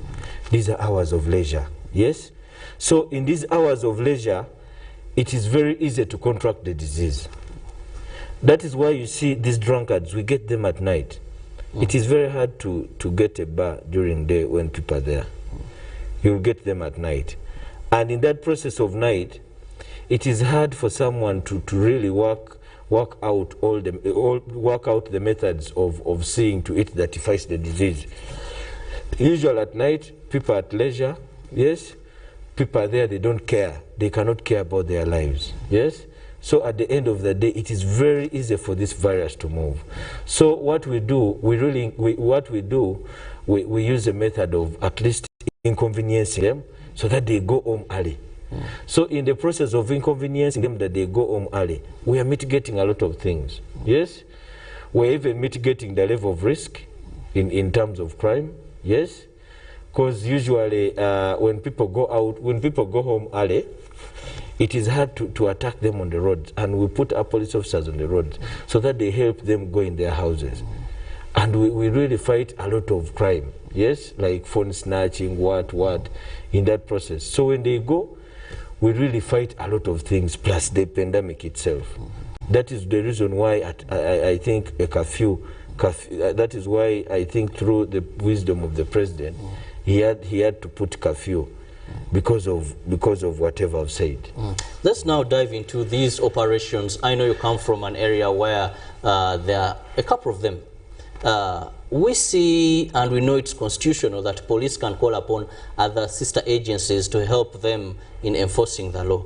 But when we look at how do you handle this coordination, we have LDUs, we have police, sometimes where I come from, we have the military as well. Who takes precedent over? You see, one's motorbike is impounded by now an LDU. Then the other, go see this one, go see that one. Who takes precedent? How do you coordinate to avoid uncertainties where people may even find it hard to know who to hold responsible? Police as an institute, police takes the leading role in terms of operations. We intertwine with other sister forces. We have intertwined, and you know, when you are fighting, when you're fighting crime, we are all security operatives. Yes, when you're fighting crime, we can play joint role, but under supervision of what? Under supervision of police. And that is why we say police plays a leading role. The DPC of each and every division is the overall in terms of supervision of the joint forces. So when an issue comes, when maybe there is a little bit of indiscipline from a police officer, it is the DPC is the one supposed to see how he can mitigate that and you can go to DPC and you raise your issue, and DPC calls the sister forces and we see how to handle your issue. So police plays a leading role, and the army is there, but the army will work in line with police, in line with what police is emphasizing. So there is nothing like individual response. There is nothing like individualism in terms of service delivery of security work. It is the police supposed to play a leading role. Whoever is working with the police, the army, LDUs, they are supposed to do in line with police standard, with what police is aiming at. So there's nothing like an army man is doing his own things, LD. No. It's supposed to be done. We are supposed to follow what police is emphasizing in terms of crime prevention. Still regarding operations aimed at enforcing COVID-19 SOPs in the country for these at least 42 days. Katumba, help us understand. We know one of the areas where police has been put on the spotlight is curfew time, these curfew operations. Now, how do you handle these situations? Sometimes you see vehicles parked, motorcycles parked. Are these parked and released? Are they parked to go to police stations? What is the criteria for a member of the public to know that in case, I violate curfew time, this is what is happening? Because this is where we've seen a lot of corruption. Some people released to go, others are being retained, others go up to the police post, others so what really happens? These curfew operations, the curfew operations, we penalize them We use the traffic code of conduct to penalize errant drivers and errant motorcyclists who disobey the law. What we do when motorcycles are impounded, yes, we issue them EPS. Express penalty. Express penalties. We have the one of 40, we have the one of 80, and other prices. So a rider of a motorbike should know that, well, we don't encourage, to be very honest, we don't encourage, but this is what is for now, that in case your motorcycle is impounded, it should be an express penalty scheme where you go to the bank and pay, and that goes to a consolidated fund? Yeah, it goes to I think either a consolidated fund or the police account.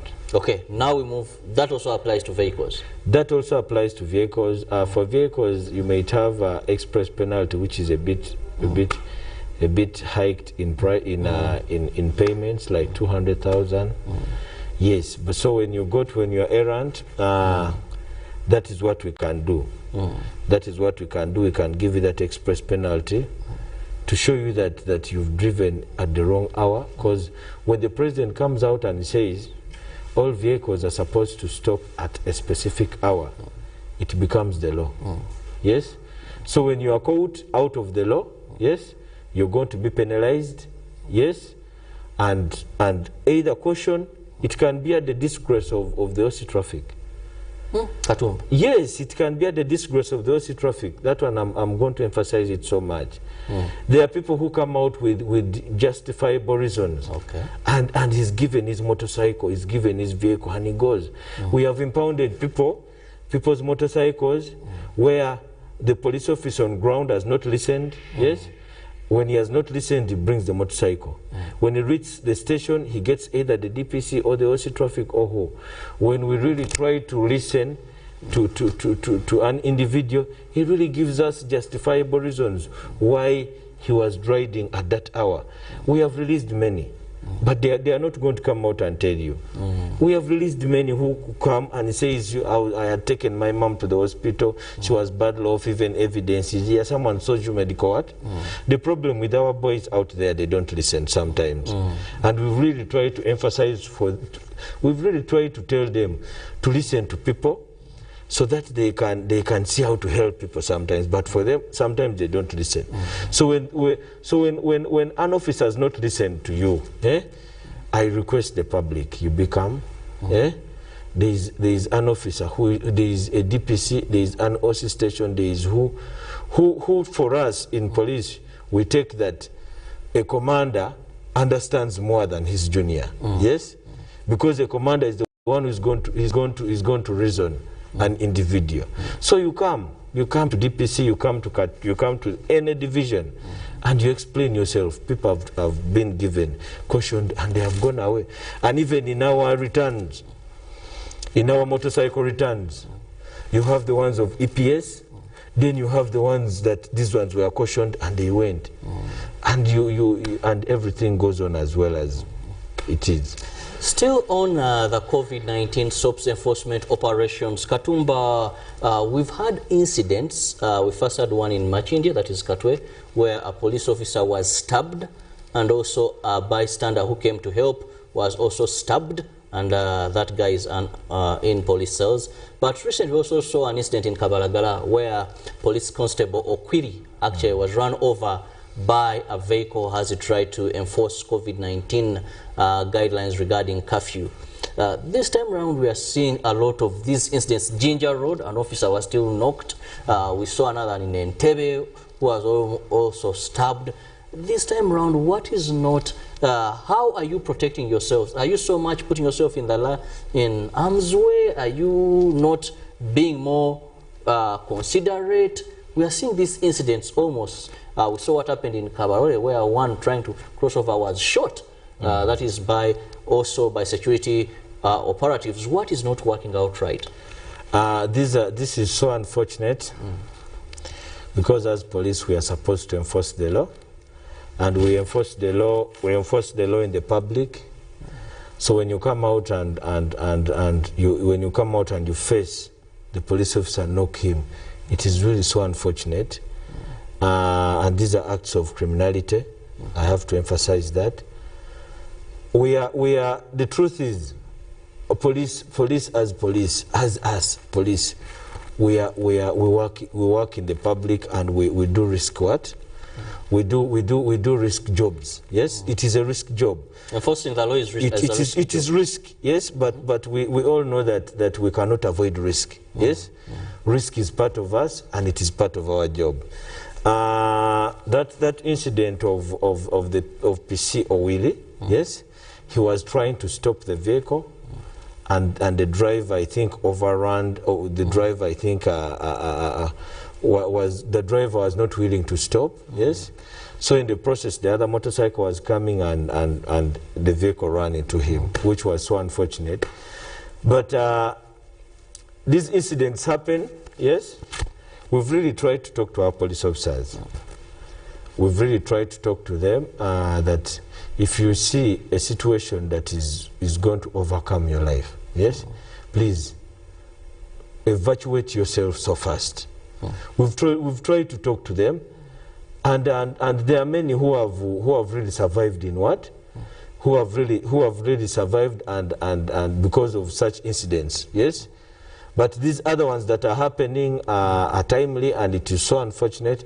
But we've really tried to talk to our officers to see how to avoid a large extent of risk in terms of people's behavior. And there are many who have survived in that. But we cannot stop. Let's talk about the human face, the relationship between police and the wananchi. I'll give an example. In these operations, maybe how you approach the public also matters. Because some instances we've seen police officers, we know by the laws of Uganda, yes, someone being at a curfew point does not make them guilty. Yes, they would have broken the law, but at least they are presumed innocent until proven guilty by a competent court. So let's understand this better. Police approach. How are you approaching the people with whom you're working in, with whom you're enforcing these enforcements, these SOPs? Aren't you also coming on maybe a wrong note, much as enforcement it requires coerciveness? We are not coming on a wrong note. If we have a roadblock and there are police officers manning the roadblock, and the roadblock is there, and you know if it is a roadblock you must stop, and police officers ask you some questions, maybe permit, maybe what, maybe PSU, maybe how what. You ask? We have traffic officers on those checkpoints, and we have armed officers who are trying to protect those what. Our traffic officers have not. They have not really. We have really tried to train them in terms of public relation, in terms of relating to the people. And most traffic officers, yes, they are not so much aggressive in terms of what? In terms of public relations. They are not so much aggressive in terms of that. Because this is their daily work, and this is what they do every day. The unfortunate bit, I think, may it come in relation to the police officers who are armed, who are with them. Yes? But whenever they are in the field, we tell them, we really try to emphasize our police officers who are armed, that for you, your work is to protect the traffic officer. Your work is not to interrogate the driver. The traffic officer knows how to interrogate the driver, and he knows which questions to ask, and he knows each and everything he wants to ask from what? From the driver. So where I think the problem sometimes comes is delegating work to yourself, which work you are not supposed to do according to our briefings, our briefing when we are briefing them for deployment. And we've as Kato Police Division, we have tried to mitigate that, to tell them to protect the officers, the traffic officers, so that the traffic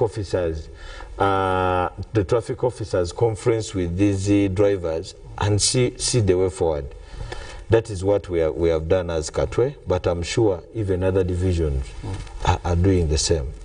Well, I know you're basically for Katwe as the CLO, that is Community Liaison Officer, Katwe Police Station. But when it comes to operations, I've seen you involved in a couple of operations within the city. One of the most recent sites that we do not really attract so much, we do not desire to see, is this continued running battles between police and the traders in Kampala. People wake up in the morning and they head to the city. What we see is police telling them to vacate the city. Some, much as their places of work were locked under the guidelines, some say they are coming to pick merchandise and sell on social media, make home deliveries via borders. What should be the way forward on this? Monday was the case, Tuesday was the case. You know, it's happening even now as we speak. Yes, police is still in running battles with some traders in some part of the city, trying to tell them do not access the city. I think I'll hit back on my the first comment where we're beginning the program. I think people have not understood the essence of the lockdown. But apparently it is our work to make them understand. And trust me, we shall make them understand. And they will understand whether they want it or not. Sounding like my mathematics teacher. No, they will understand because I'll make you understand and you'll understand. Exactly. And it used to mean you'll get, the whip will make you understand. No, it is not the whip. The law will make you understand, like what Afande Enanga tweeted on Twitter. We can really make you understand where we shall make sure that the law hits hard on you, so that other people see. Yes. So when other people see, trust me, you'll understand. Are you getting it? Now, your shop has been closed, and you're not going to work that day, and you really get to know that the shop has been closed. It comes on TV and they tell you that arcades have been closed until further notice, until 40-something days. Yes? You move all the way from home and you go town. When you know the shop has been closed, what are you going town to do? You're going to sit in town with other people who have not understood the essence of why the shops have been closed, and you're going to sit in a group, yes, and you're going to begin KB. Yes? So in the process of sitting, making those cocoons, and you're in town sitting, yes? Trust me, what the reason of locking shops, yeah, will be a bygone. Because now you are joining yourselves in cocoons and you are talking. That is where the virus will spread so fast. It will spread so fast because you are here, your colleague is here, your colleague is here, your colleague is here. Basically, your minds are not oriented to any other business. Your minds are being oriented to KB, just KB. That means if there is saliva, it will go so fast on your colleague. So we are going to have infections. Yes. Infections based on those groups. So we shall be doing nothing. That is why we come out as government, we come out as police, and we disperse them, and we tell them, no, you go home. Yes, we tell them go home. We are not doing that because we are bad really so that we don't want people in town. We are doing that because we are fighting the virus. Yes, we are doing that because whenever you cause cocoons and you sit in a group, it is very easy for the virus to what? To spread. When you get one person who is infected and he talks and you get saliva, the other person will get. Finally, let me have your final remarks regarding enforcement of the COVID-19 SOPs. My final remarks on the standard operating procedures. I want to urge the public out there. Yes, I want to urge the public out there to really work hand in hand with the enforcement to see that we really fight this disease. The economy, the country cannot run on an economy where shops have been closed. Yes, taxpayers' money is money that runs the country. Is money that runs the economy of the country. The president is aware of that. He knows that, but the president also knows that we cannot run an economy with people who are dying. Because someone has to be alive so that the economy progresses, so that the economy runs. Yes. So I urge the public out there, let's be in this together. Yes. Let's. The truth is, I'm really so happy with my people of Katwe. They have really tried to put on the mask. They have really tried to put on the mask, and I urge the public out there to continue with the methods of SOPs.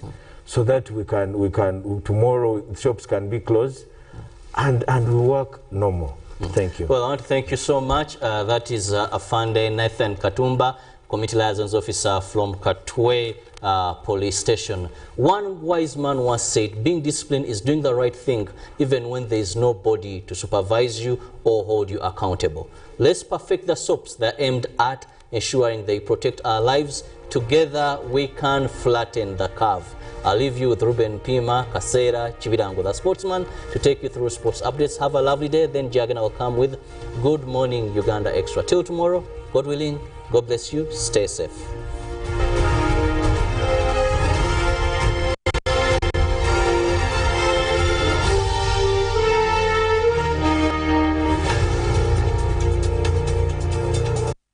Therefore, understanding this